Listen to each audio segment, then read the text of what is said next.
आज हम बात करेंगे इंट्रोडक्शन टू केमिकल रिएक्शंस की।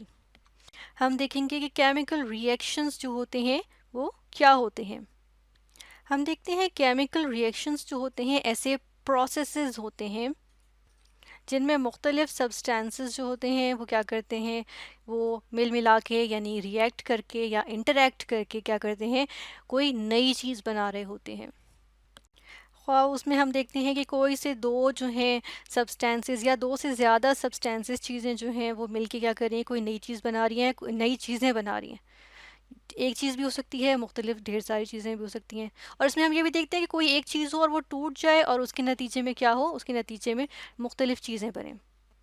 अब ये जो चीज़ें हम कह रहे हैं जिनको इनको हम कहेंगे कि ये केमिकल्स होते हैं। अगर इनके बिल्कुल अंदर अंदर अंदर हम जाके देखें, जैसे देखें ना, अगर मेरे पास एक कंटेनर में पानी मौजूद है, तो अब पानी के बिल्कुल हम अगर इसको देखें, कहने को तो एक चीज़ है, यानी कि क्या है, ये वाटर है। लेकिन हमें क्या पता है, हमें ये पता है कि किससे बनी हुई है। वाटर जो है वो मुख्तलिफ तरह के एटम्स से बना हुआ होता है।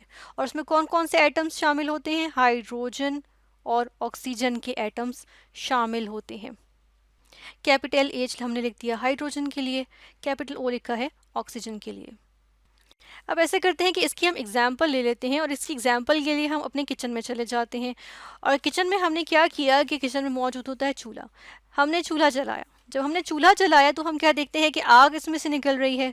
अब जब हम इसके अंदर देखेंगे, इसके अंदर बेसिकली केमिस्ट्री क्या हो रही है, इसके अंदर चल क्या रहा है, इसकी साइंस क्या है, तो हमें पता चलता है कि जब हम चूल्हा जलाने के लिए हम गैस का जो वॉल्व होता है या गैस सॉरी जो गैस की जो नॉब बनी होती है चूल्हे में, जब हम उसको जो है वो टर्न करते हैं तो क्या होता है, उसमें से गैस निकल, यहाँ जो सुराख होते हैं जिधर से आप देख रहे हैं आग निकल रही है, इन सुराखों में से क्या चीज़ निकलती है, इन सुराखों में से निकलती है गैस। कौन सी गैस होती है वो, ये होती है नेचुरल गैस। और नेचुरल गैस की अगर हम बात करें तो इसको हम मीथेन गैस भी कहते हैं। और अगर हम इसके अंदर की केमिस्ट्री देखें कि ये किससे मिलके बनी होती है, तो ये कार्बन कैपिटल सी और हाइड्रोजन कैपिटल एच के एटम्स से मिलके बनी हुई होती है। और अगर हम इस गैस का सबसे छोटा यूनिट देखें तो वो क्या होता है कि वो मिलके बना होता है 4 हाइड्रोजन के एटम से और एक कार्बन के एटम से, यानी CH4 की सूरत में मौजूद होता है।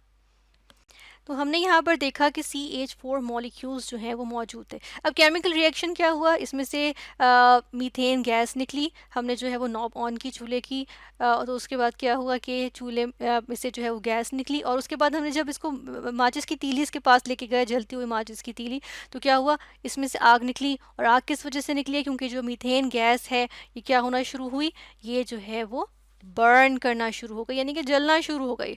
और जल किस तरह से रही है, इस क्योंकि इर्द गिर्द क्या चीज़ मौजूद है, इर्द गिर्द मौजूद है हवा। और हवा में क्या चीज़ मौजूद होती है जिसमें हम सांस लेते हैं, इसे मौजूद होती है ऑक्सीजन गैस।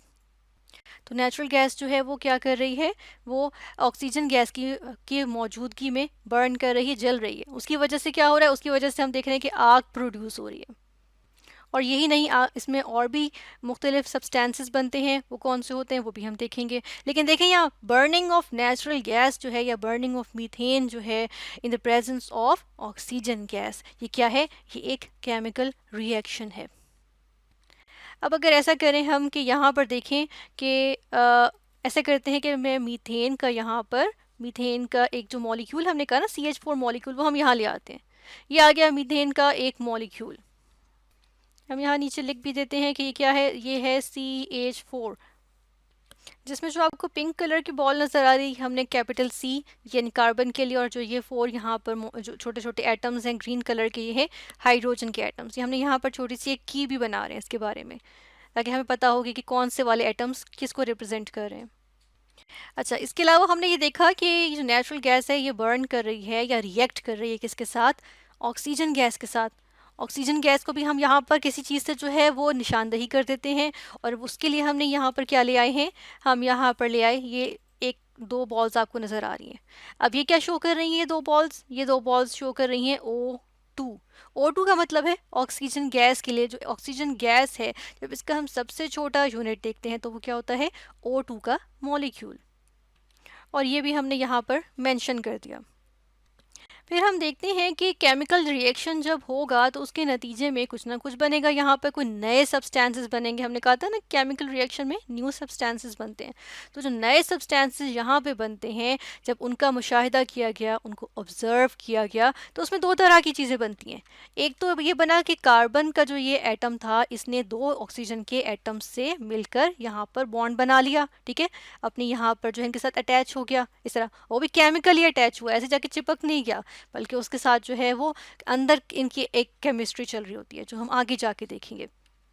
तो यहाँ पे ये इसके साथ केमिकली अटैच हो गया, इस तरह से इसको हम कहते हैं बॉन्ड बना लिया। तो यहाँ पर इनकी बॉन्डिंग हो गई। अब इसमें क्या है, एक कार्बन है, ये कार्बन लिखा, और दो ऑक्सीजन है, O2, CO2। CO2 को हम कहते हैं कार्बन डाइऑक्साइड, और ये गैस होती है तो हमने यहाँ पर गैस भी मेंशन कर दिया। इसके साथ यहाँ पर एक और सब्सटेंस बनता है, और उसमें हम देखते हैं कि एक ऑक्सीजन के एटम के साथ दो हाइड्रोजन के एटम्स बॉन्ड बना लेते हैं, और इस तरह का जो है वो हमें स्ट्रक्चर नज़र आता है। इस तरह के यूनिट्स देखने को मिलते हैं, और ये हम यहाँ पर क्या देख रहे हैं, एक ऑक्सीजन है और दो हाइड्रोजन है, तो ये बन गया H2O। तो ये देखा गया कि जो बर्निंग ऑफ नेचुरल गैस या मीथेन होती है in the presence of oxygen gas, ये जो केमिकल रिएक्शन है, इसमें हमें क्या देखने को मिलता है कि जो यहाँ पे मीथेन गैस है वो रिएक्ट करती है किसके साथ, ऑक्सीजन गैस के साथ। ये दो अलग अलग सब्सटेंसेस हैं, इन्होंने क्या किया, इन्होंने किया रिएक्ट। जब रिएक्ट करते हैं तो ये क्या बनाते हैं, ये बनाते हैं कार्बन डाइऑक्साइड गैस, और साथ में वाटर के मॉलिक्यूल्स बनते हैं। यहाँ पर वन बाय वन करके कुछ चीज़ें देखेंगे। जैसे कि पहली चीज़ ये कि जो चीज़ें रिएक्ट कर रही हैं, ये क्या कहलाएंगी, ये जो चीज़ें हैं जो रिएक्ट कर रही हैं, इन्होंने इंटरैक्ट करना है, कंबाइन करना है, या इन्होंने रिएक्ट करना है। हम कहेंगे केमिकल रिएक्शंस में कुछ चीज़ें रिएक्ट करेंगी ना, उसके नतीजे में नई चीज़ें बनेंगी। तो इन चीज़ों को हम कहते हैं, यहाँ पर हम लिखेंगे, इनको हम कहते हैं रिएक्टेंट्स, क्योंकि ये रिएक्ट करना है, इन्होंने ये रिएक्ट करेंगी। और जो ये एरो है, इसके इस तरफ जो आपको चीज़ें नज़र आ रही हैं जो इन रिएक्टेंट्स के रिएक्ट करने की वजह से बनी है, यानी कि केमिकल रिएक्शंस के नतीजे में जो नए सब्सटेंसेस बनते हैं, जो यहाँ पर कौन कौन से हैं, कार्बन डाइऑक्साइड गैस और वाटर। तो ये जो होते हैं वो क्या कहलाएंगे, ये कहलाते हैं प्रोडक्ट्स, इनको हम कहते हैं प्रोडक्ट्स।